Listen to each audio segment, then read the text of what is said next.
ਜਦੋਂ ਕਿਸੇ ਹੋਰ ਹੀਲੇ ਵਸੀਲੇ ਤੋਂ ਕੰਮ ਨਹੀਂ ਨਾ ਹੋਇਆ ਤੇ ਆਪ ਦਾ ਜਿਹੜਾ ਪਾਣੀ ਜਿੰਦੇ 'ਚ ਇਹ ਆਪ ਡੁੱਬਦਾ ਪਿਆ ਸੀ ਨਾ, ਇਹਨੇ ਪਾਕਿਸਤਾਨ ਵੱਲ ਨੂੰ ਛੱਡਤਾ। ਜਨਾਬ ਮੋਦੀ ਹੁਕੂਮਤ ਤੇ ਭਾਰਤ ਨੇ ਆਬੀ ਜਾਰੀਅਤ ਤੇ ਆਬੀ ਦਹਿਸ਼ਤਗਰਦੀ ਦੀਆਂ ਸਾਰੀਆਂ ਹੱਦਾਂ ਹੀ ਪਾਰ ਕਰਕੇ ਰੱਖ ਦਿੱਤੀਆਂ ਨੇ। ਸ਼ਕਰਗੜ੍ਹ ਤੇ ਨਾਰੋਵਾਲ ਪਾਣੀ ਕਿਉਂ ਛੱਡਿਆ ਇਹ ਵੀ ਦੱਸਦੇ ਆ। ਇਹ ਅਕੀਦਤ ਦੀਆਂ ਬੁਨਿਆਦਾਂ ਨੂੰ ਹਿਲਾਉਣ ਦੀ ਇੱਕ ਗੰਦੀ ਤੇ ਗਲੀਜ਼ ਤਰੀਨ ਸਾਜ਼ਿਸ਼ ਹੈ। ਸਿੱਖ ਦੁਸ਼ਮਣੀ ਇਖਤਿਆਰ ਕਰਦੇ ਹੋਏ ਦਰਿਆਏ ਰਾਵੀ ਵਿੱਚ ਜਾਣ ਬੁੱਝ ਕੇ ਪਾਣੀ ਛੱਡਿਆ। ਭਾਰਤ ਨੇ ਸਿੱਖਾਂ ਦੇ ਮੁਕੱਦਸ ਮੁਕਾਮ ਕਰਤਾਰਪੁਰ ਦਰਬਾਰ ਸਾਹਿਬ ਨੂੰ ਜਾਣ ਬੁੱਝ ਕੇ ਨੁਕਸਾਨ ਪਹੁੰਚਾਉਣ ਦੀ ਕੋਸ਼ਿਸ਼ ਕੀਤੀ। ਇਹਨਾਂ ਨੂੰ ਪਤਾ ਹੈ ਕਿ ਸਿੱਖਾਂ ਦਾ ਮੱਕਾ ਉੱਥੇ ਹੈ। ਇਹ ਜਿਹੜਾ ਪਾਣੀ ਛੱਡਿਆ ਇਹ ਕਿਉਂ ਛੱਡਿਆ ਗਿਆ? ਇਹ ਇੱਕ ਮਜ਼ਹਬ ਦੇ ਉੱਤੇ ਹਮਲਾ ਹੈ। ਇਹ ਕਰਤਾਰਪੁਰ ਰਾਹਦਾਰੀ ਦੀ ਰੂਹ ਦੇ ਉੱਤੇ ਵਾਰ ਹੈ ਜਿਹੜਾ ਇਹਨਾਂ ਨੇ ਅੱਜ ਕਰ ਦਿੱਤਾ ਹੈ। ਔਰ ਰਾਤੀ ਫਿਰ ਖਬਰਾਂ ਆ ਰਹੀਆਂ ਜੀ ਇਹਨਾਂ ਨੇ ਫਿਰ ਪਾਣੀ ਛੱਡਣਾ ਹੈ। ਬਿਸਮਿल्लाहिर्रहमानिर्रहीम अस्सलाम वालेकुम नाज़रीन, ਤੁਸੀਂ ਦੇਖ ਰਹੇ ਹੋ 360 ਡਿਜੀਟਲ ਪੰਜਾਬੀ ਔਰ ਮੈਨੂੰ ਕਹਿੰਦੇ ਆ ਸ਼ੁਮਾਇਲਾ ਨਿਆਜ਼।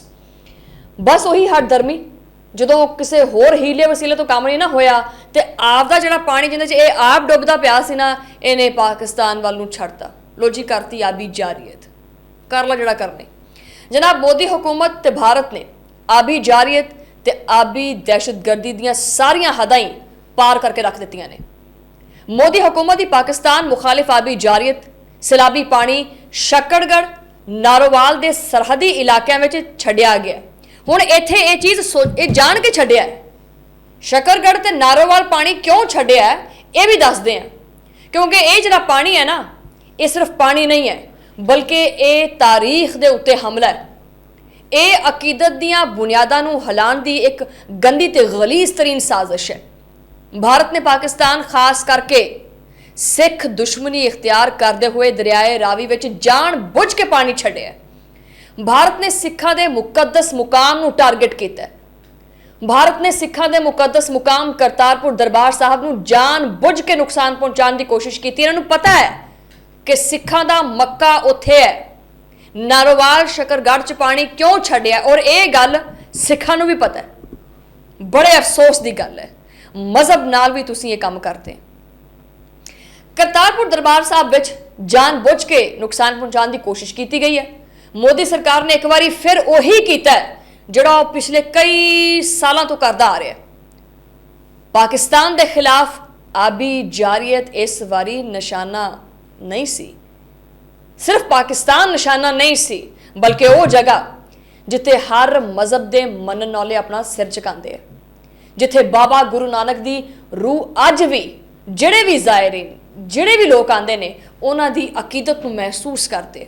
ਭਾਰਤ ਨੇ ਹਮੇਸ਼ਾ ਹਰ ਵਾਰੀ ਸਿੱਖਾਂ ਨੂੰ ਨੁਕਸਾਨ ਪਹੁੰਚਾਉਣ ਦੀ ਕੋਸ਼ਿਸ਼ ਕੀਤੀ ਹੈ।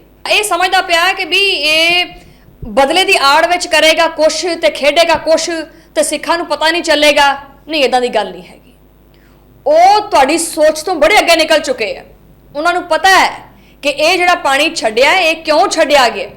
ਇਹ ਇੱਕ ਮਜ਼ਹਬ ਦੇ ਉੱਤੇ ਹਮਲਾ ਹੈ। ਇਹ ਕਰਤਾਰਪੁਰ ਰਾਹਦਾਰੀ ਦੀ ਰੂਹ ਦੇ ਉੱਤੇ ਵਾਰ ਹੈ ਜਿਹੜਾ ਇਹਨਾਂ ਨੇ ਅੱਜ ਕਰ ਦਿੱਤਾ ਹੈ। ਔਰ ਰਾਤੀ ਫਿਰ ਖਬਰਾਂ ਆ ਰਹੀਆਂ ਜੀ ਇਹਨਾਂ ਨੇ ਫਿਰ ਪਾਣੀ ਛੱਡਣਾ। ਕਰਤਾਰਪੁਰ ਦਰਬਾਰ ਸਾਹਿਬ ਜਿਹਨੂੰ ਅਮਨ ਦੀ ਅਲਾਮਤ ਸਮਝਿਆ ਜਾਂਦਾ ਹੈ, ਉਹਨੂੰ ਸੈਲਾਬ ਦੀ ਨਜ਼ਰ ਕੀਤਾ ਗਿਆ। ਪਾਕ ਭਾਰਤ ਜੰਗ ਦੇ ਦੌਰਾਨ ਵੀ ਭਾਰਤ ਨੇ ਅੰਮ੍ਰਿਤਸਰ ਗੋਲਡਨ ਟੈਂਪਲ ਵਿੱਚ ਜਾਣ ਬੁੱਝ ਕੇ ਮਿਜ਼ਾਈਲ ਦਾਗੇ, ਜੋ ਭਾਰਤ ਦੀ ਸਿੱਖ ਦੁਸ਼ਮਣੀ ਦੀ ਇੱਕ ਵਾਜ਼ਿਹ ਤੇ ਖੁੱਲੀ ਮਿਸਾਲ ਹੈ। ਤਾਰੀਖ ਦੇ ਪੰਨੇ ਖੋਲ ਕੇ ਪੜ੍ਹ ਲਓ, ਲਿਖਿਆ ਸਾਰਾ ਕੁਝ। ਇਹ ਸ਼ਵੈਲਾ ਨੇ ਨਹੀਂ ਲਿਖਿਆ, ਇਹ ਤਾਰੀਖਦਾਨਾਂ ਨੇ ਲਿਖਿਆ। ਕਰਤਾਰਪੁਰ ਸੈਲਾਬ ਵਿੱਚ ਫਸੇ ਅਫਰਾਦ ਨੂੰ ਰੈਸਕਿਊ ਕਰ ਲਿਆ ਗਿਆ ਔਰ ਉਹਨਾਂ ਨੂੰ ਰੈਸਕਿਊ ਕਰਨ ਵਾਸਤੇ ਜਿਹੜੇ ਆਪਰੇਸ਼ਨ ਨੇ ਉਹ ਵੀ ਸ਼ੁਰੂ ਕਰ ਦਿੱਤੇ ਗਏ ਨੇ।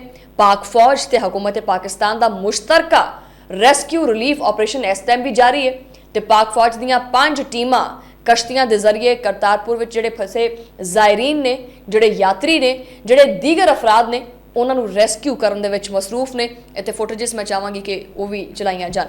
ਹੈਲੀਕਾਪਟਰ ਆਪਰੇਸ਼ਨ ਦੇ ਜ਼ਰੀਏ ਸਿੱਖ ਯਾਤਰੀਆਂ ਨੂੰ ਜਿਹੜਾ ਨਾ ਉਹ ਮਹਿਫੂਜ਼ ਮਕਾਮਾਤ ਤੱਕ ਮੁੰਤਕਿਲ ਕੀਤਾ ਜਾ ਰਿਹਾ।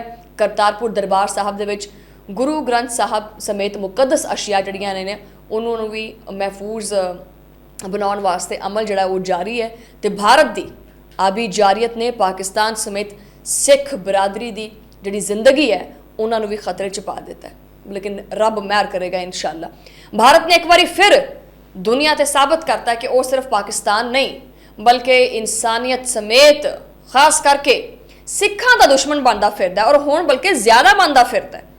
पाकिस्तानी कौम यकजा होके हमेशा की तरह हर मुश्किल वक्त दे विच जिहड़ा ना अपने सिख भैन भरावां दी हिफाजत वास्ते ते इमदाद वास्ते इस टाइम भी मसरूफे अमल है।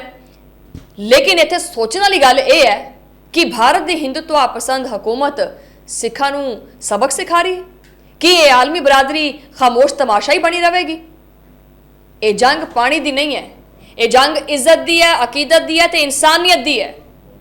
और जिन्हें भी मेरे सिख भैन भरा है ने देखने वाले, मैं उन्होंने कहांगी, मैं यकीन करो मैं अल्फाज जरा ना मेरे को नहीं है कि मैं किस तरह वजाहत करा, क्योंकि मैं खुद करतारपुर दरबार साहब जा चुकी हैं और उत्थे दे एहसासात की ने वो मैं लफ्ज़ां च बयान नहीं कर सकती।